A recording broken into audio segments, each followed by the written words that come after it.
আমি এখন বর্তমানে আছি বাংলাদেশে।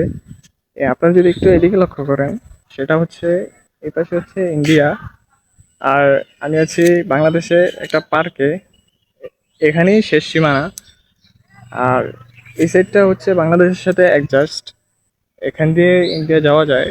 যদিও এখন ঢুকতে পারবো না, তার কারণ হচ্ছে যে এখান দিয়ে ঢুকতে দেওয়া হয় না। আর এই পাশ দিয়ে হচ্ছে ইন্ডিয়া, এটা হচ্ছে নদীর ওই পারে যাইতে হয়, ক্রস করে যাইতে হয়, তারপরে হচ্ছে গিয়ে ইন্ডিয়া। আর ওই পাশে যাইতে দেয় না লিগেলি। ওইখানে এখন আমি আছি হচ্ছে গিয়ে পঞ্চগড় জেলায়, তেঁতুলিয়া থানার ঠিক পশ্চিম দিকে। এটা হচ্ছে বাংলাদেশের পশ্চিম সাইড। তো এই পশ্চিম সাইড দিয়ে এভাবে আর কি ঢোকা যেতে পারে। এটা হচ্ছে পার্কের ভিউ যেটাতে আমি এখন রয়েছি। সো এখান থেকে আর কি পুরা ইন্ডিয়া এখান থেকে দেখা যায়। জাস্ট একটা পাশে নদী রয়েছে, ওটা পার করলে হচ্ছে ইন্ডিয়া যাওয়া যায়।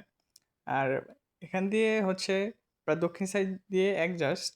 আজকের জন্য এতটুকুই। আল্লাহ হাফেজ।